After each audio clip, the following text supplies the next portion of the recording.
Welcome back to my channel. నేను మీ అశ్విని. ఈరోజు మనము సింపుల్గా వెజిటబుల్ బిర్యానీ ఎలా తయారు చేసుకోవాలో చూద్దాము. మరి బిర్యానీ చేసిన తర్వాత చాలా బాగా వచ్చిందని నోట్లో పెట్టుకుంటే వెన్నలా కరిగిపోయేలా ఉంది. చాలా బాగుంది. లేట్ చేయకుండా వీడియోలోకి వెళ్ళిపోదాం. ఫస్ట్ మనము బిర్యానీకి కావాల్సిన దినుసులన్నీ తీసేసుకొని ఆ తర్వాత ఒక కుక్కర్ తీసేసుకొని అందులో 2-3 గంటల ఆయిల్ వేసేసుకొని అందులో బిర్యానీ దినుసులన్నీ వేసేసేయండి. నెక్స్ట్ మనము తర్వాత కట్ చేసి పెట్టుకున్న క్యారెట్ ముక్కలు, పచ్చిమిర్చి ముక్కలు కూడా వేసేసుకొని ఆ తర్వాత వీటిని ఒక 10 మినిట్స్ అలాగా బాగా ఉడకబెట్టాలండి. అయితే మన ఛానల్ని ఫస్ట్ టైం చూస్తున్న వాళ్ళైతే గనక మన ఛానల్కి సబ్స్క్రైబ్ చేసుకోండి. మరిన్ని మోర్ వీడియోస్ అండ్ అప్డేట్స్ కోసము బెల్ ఐకాన్ క్లిక్ చేసి అందులో ఆల్ అనే ఆప్షన్ సెలెక్ట్ చేసుకోండి. ఆల్ అనే ఆప్షన్ సెలెక్ట్ చేస్తేనే మీకు వీడియోస్ నోటిఫికేషన్స్ అన్నీ వస్తాయి. నెక్స్ట్ మనము మొలకెత్తిన పచ్చి బఠానీ వేసేసుకుంటే టేస్ట్ బాగుంటుంది, ప్లస్ హెల్త్ కూడా చాలా మంచిదండి.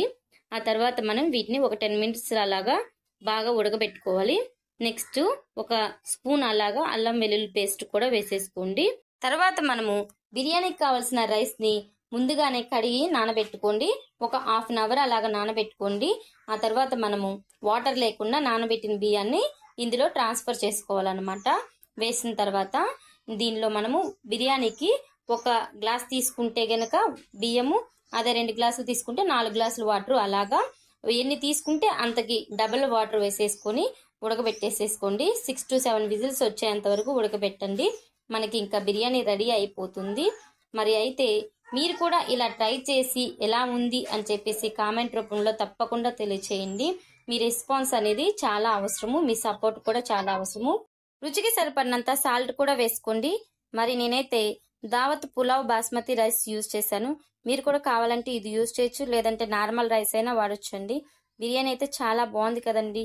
మీరు కూడా ట్రై చేసి ఎలా ఉంది అని కామెంట్ రూపంలో తెలియచేయండి. మీ ఫ్రెండ్స్కి, ఫ్యామిలీ మెంబర్స్కి షేర్ చేయండి. నెక్స్ట్ వీడియోతో మళ్ళీ కలుద్దాం.